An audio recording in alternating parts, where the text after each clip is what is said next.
In the streets of Afghanistan's capital to condemn recent attacks targeting the Shia Hazara ethnic minority. The demonstrators call the attacks genocide, and the latest one happened yesterday. A suicide bomber blew himself up in a Kabul study hall as hundreds of students, mostly young Hazara women, were taking university tests. At least 35 people were killed and dozens more were wounded. No one has claimed responsibility. Let's dig a little bit deeper into this story with journalist Bilal Sarwari, who's following the story for us here in Canada. Bilal, good to see you.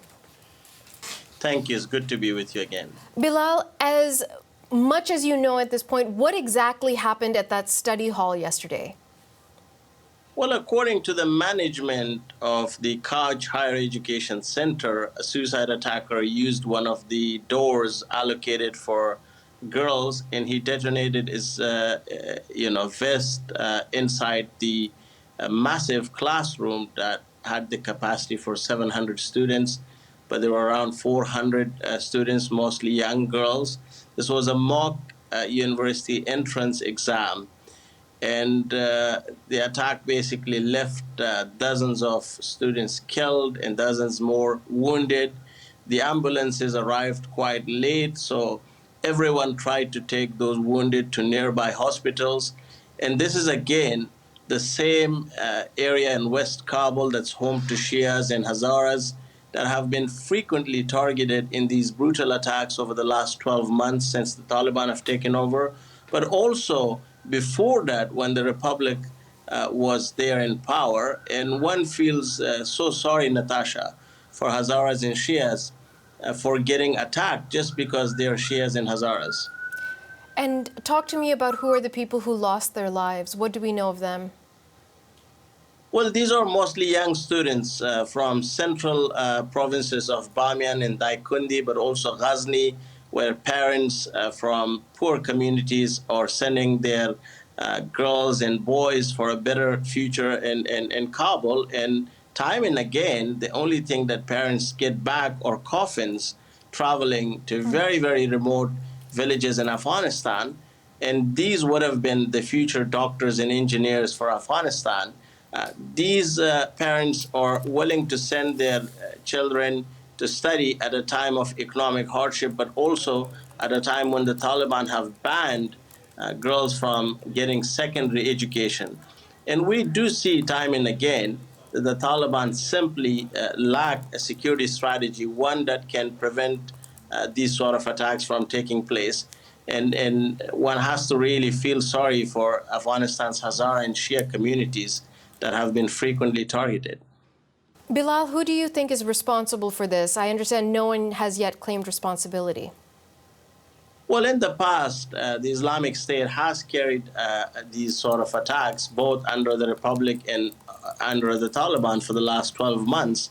The question is, why are the Taliban failing as the de facto rulers to prevent these sort of attacks from taking place? Because if you listen to the Taliban, they say, we have brought peace. There's no security issues in Afghanistan, and that the Islamic State is not a threat. But the reality is that the Taliban are facing a deadly insurgency, and Afghanistan's Shia and Hazara communities are calling for better protection. And they're saying, when will these attacks stop? Because we are extremely vulnerable. But Bilal, forgive me, better protection from whom?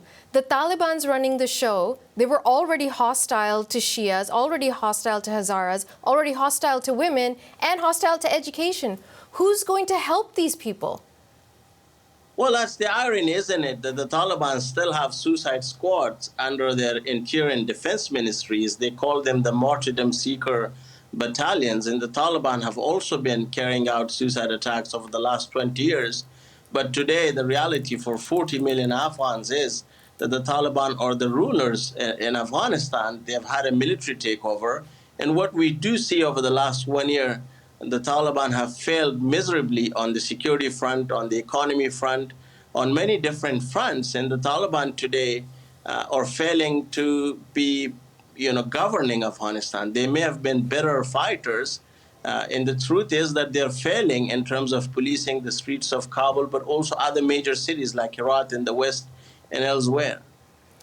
What do you anticipate is going to come of these latest set of protests that we're seeing, again, by young women demanding some decent standard of living within Afghanistan?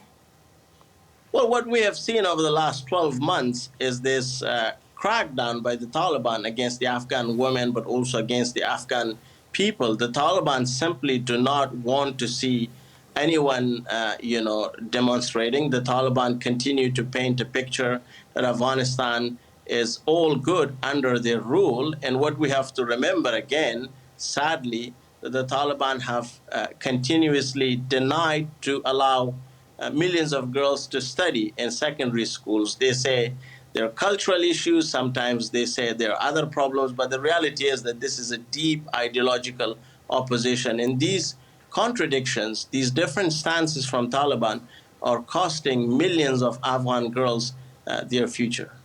Bilal Sarvari joining us from Mississauga, Ontario. Thank you.